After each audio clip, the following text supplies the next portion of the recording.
Guys, welcome back to Crazy Girl Creation. வீடியோக்குள்ள போறதுக்கு முன்னாடி என் சேனலை சப்ஸ்கிரைப் பண்ணாதவங்க ஃபர்ஸ்ட் டைம் பார்க்குறீங்கன்னா ப்ளீஸ் சப்ஸ்கிரைப் பண்ணி எனக்கு சப்போர்ட் பண்ணுங்க. வாங்க வீடியோக்குள்ள போகலாம். இன்னைக்கு நம்ம என்ன செய்ய போறோம்னு பார்த்தீங்கன்னா, வின்டர் டைம்ல எல்லாருக்கும் கோல்டு வரும். இல்லை கோல்டு வராத தடுக்கிறதுக்கும் இந்த குழம்பு நம்ம செஞ்சு சாப்பிட்டோம்னா கோல்டு வராது, வந்திருந்தாலும் கரைஞ்சிரும். ஃபர்ஸ்ட் பேனை ஹீட் பண்ணிட்டு அதில் ஆயில் ஊற்றிக்கலாம். ஆயில் நல்லா காஞ்சதும் கடுகு நல்லா போட்டு பொரிய விடலாம். ரொம்ப தீய விட்டுறாதீங்க, சிம் ஃப்ளேமில் வச்சே பண்ணுங்க. இல்லை மீடியம் ஃப்ளேம் யூஸ் பண்ணுங்க.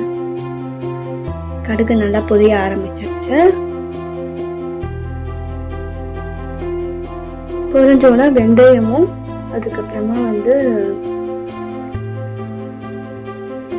வடகமும் நான் ஆட் பண்ணிட்டு பூண்டு ஆட் பண்ணியிருக்கேன். வடகம் உங்களுக்கு விருப்பப்பட்ட ஆட் பண்ணிக்கோங்க. நாங்கள் காரக்குழம்பு செய்யணும்னாலே அதில் போடுவோம், அதனால போட்டிருக்கேன். அதுக்கப்புறம் கருவேப்பிலையும் வெங்காயம் போட்டு நல்லா ஃப்ரை பண்ணிக்கலாம். இதில் மெயின் இன்க்ரீடியண்ட்டே நீங்கள் பார்த்தீங்கன்னா இதில் லாஸ்ட்டாக ஆட் பண்ண போகிற ஒரு பவுடர் மட்டும்தான்.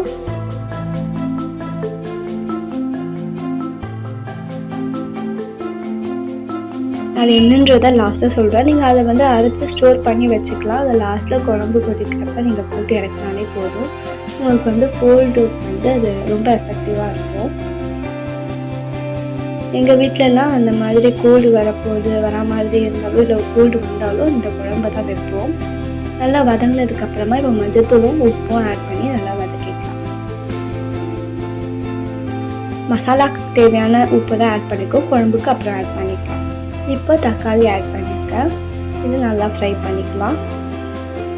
நல்லா ஸ்மாஷ் ஆகிற அளவுக்கு ஃப்ரை பண்ணிக்கலாம். இப்போ கொத்தமல்லியும் கொஞ்சம் வாசனைக்காக ஆட் பண்ணியிருக்கேன். நல்லா ஃப்ரை பண்ணிக்கலாம். இப்போ பாருங்க நல்லா வதங்கிடுச்சு. கொஞ்சம் வதக்கிக்கலாம். இப்போ மிளகாத்தூள் உங்கள் காரத்துக்கு ஏற்ற மாதிரி ஆட் பண்ணிக்கோங்க. நான் ஒரு பெரிய ஸ்பூனில் 2 ஸ்பூன் ஆட் பண்ணி நல்லா வதக்கிக்கிறேன். இதை நல்லா மிக்ஸ் பண்ணிவிட்டு அதுக்கப்புறம் தண்ணி ஆட் பண்ணி பச்சை வாசனை போகிற அளவுக்கு வதக்கிக்கலாம். அதாவது கொதிக்க பபுள்ஸ் வர அளவுக்கு நம்ம பார்த்துக்கலாம். ஏன்னா அப்போ தான் நெடி போகும். இல்லைன்னா உங்களுக்கு குழம்பு வச்சதுக்கப்புறமும் நெடி இருக்கும்னு ஃபீல் பண்ணுவீங்கள்ல, அந்த மாதிரி இல்லாததுக்காக தான் இந்த மாதிரி பண்ணுறோம்.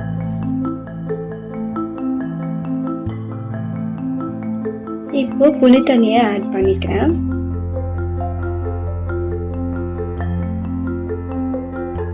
நல்லா மிக்ஸ் பண்ணிக்கலாம்.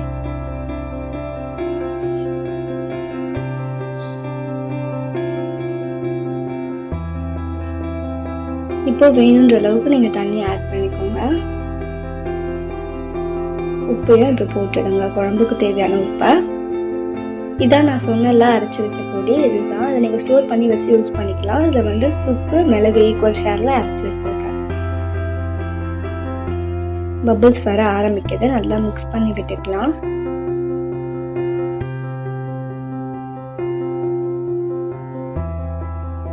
நல்லா கொதிக்கிற ஸ்டேஜில் அந்த பவுடரை போட்டு நம்ம இறக்குனாவே போதும்.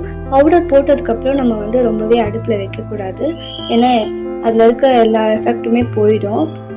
அதனால் நல்லா கொதிச்சதுக்கப்புறமா தூவி ஜஸ்ட் நம்ம கிளறி விட்டு நல்லா மிக்ஸ் ஆகிற அளவுக்கு கிளறி விட்டு இறக்கிக்கலாம். நான் 2 ஸ்பூன் ஆட் பண்ணியிருக்கேன். 4 பேருக்கு நான் சமைச்சிருக்கோம்.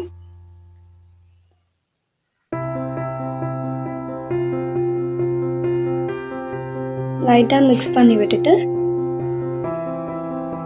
இப்போ நம்ம இது இறக்கிடலாம். குழம்பு ரெடி. நீங்கள் இதை செய்யும் போது நல்லெண்ணெயில் பண்ணுங்கள், ரொம்பவே நல்லாயிருக்கும். நெக்ஸ்ட் வீடியோவில் பார்க்கலாம். தேங்க்யூ ஃபார் வாட்சிங். Please keep supporting.